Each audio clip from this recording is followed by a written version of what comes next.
ఇక 500-1000 రూపాయల నోట్ల రద్దుతో సామాన్యులు తీవ్ర ఇబ్బందులు పడుతున్నారు. అవసరానికి తగినంత చిల్లర లేకపోవడంతో అష్టకష్టాలు పడుతున్నారు. మెడికల్ షాపులన్నీ అత్యవసరాలకు కూడా పెద్ద నోట్లు చెల్లడం లేదు. తిరుపతిలో మెడికల్ షాపుల దగ్గర ఉన్న పరిస్థితిపై మా ప్రతినిధి దామోదర్ మరిన్ని వివరాలు అందిస్తారు.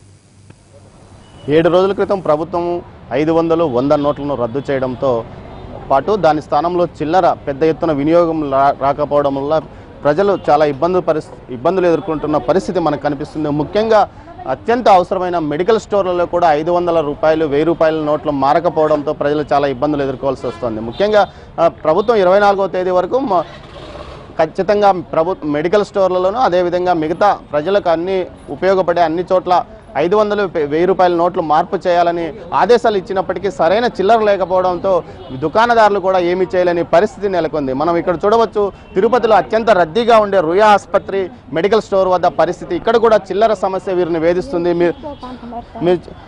నువ్వు 500 నోట్ ఇచ్చావమ్మా? ఇస్తానంటే వద్దంటున్నారు సార్, వద్దంటున్నారు. ఎట్లా చేసావు? ఏం చేసేది, చీట్ పెట్టుకొని నీ బోటాలు అడుక్కొని తీసుకొని పోతున్నా బిడ్డకు. నేనేం చేయాలి సార్? మాది చిత్తూరు కడుపుని ఊరు, మాకు మగోళ్ళు లేదు. బిడ్డకుళ్ళు బాగా లేకుండా ఎత్తుకుని వచ్చిన్నాను.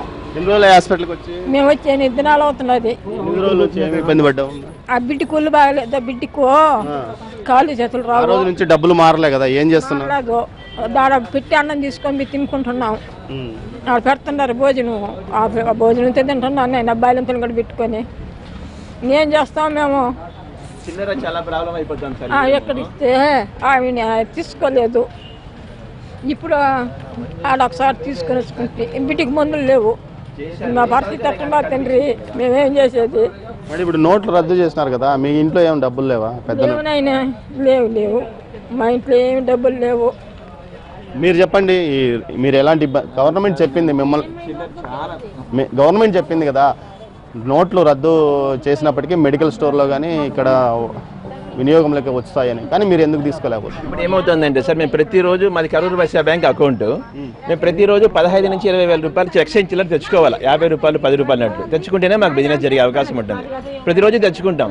ఇప్పుడు ఆ చిల్లర లేదు, కూడా ఇవ్వట్లేదు బ్యాంకులో చిల్లరలు. దాంతో ఎంత బిజినెస్ పోగొట్టుకుంటున్నామంటే ఉదయం నుంచి ఇక్కడ నిలుచుకొని చిల్లర లేదు చెప్పుకునే పని అయిపోతుంది. బాలింత అయిన తన కూతురికి కనీసం బయట ఎటువంటి తిండి వస్తువు తెచ్చిపెట్టలేని దుర్భర పరిస్థితిలో తానున్నానని, కేవలం ఇదంతా చిల్లర వల్లే తాను ఇబ్బంది పడుతున్నానని కన్నీళ్ల పర్వంతం అవుతున్న ఈ వృద్ధురాలు చెప్తున్న సంగతి అందరినీ హృదయదారకంగా కలిచివేసే సంఘటన అని చెప్పవచ్చు. మొత్తం మీద ఇలాంటి పరిస్థితి ఆసుపత్రిలో ఎంతో మంది రోగులు ఈ విధంగా ఇబ్బంది పడుతున్నారు. ముఖ్యంగా చిల్లర సమస్య వల్ల పెద్ద నోట్లు మార్చుకోలేక తమ వారికి కావలసిన మందులు, ఇతర వస్తువులు కొనుగోలు చేయలేక అనేక ఇబ్బందులు ఎదుర్కొన్న పరిస్థితి మనకు రుయా ఆసుపత్రి వద్ద కనిపిస్తుంది. ఇదే విధంగా రుయా ఆసుపత్రితో పాటు మిగతా అన్ని ఆసుపత్రుల వద్ద కూడా ఈ పరిస్థితి, ప్రభుత్వ ఆసుపత్రుల వద్ద ఈ పరిస్థితి కనిపిస్తుంది. వెంటనే మెడికల్ స్టోర్ల యజమానులకు విరివిగా చిల్లర నోట్లను ఎక్కువగా ఇవ్వాలని దుకాణదారులు కూడా చెప్తున్న పరిస్థితి.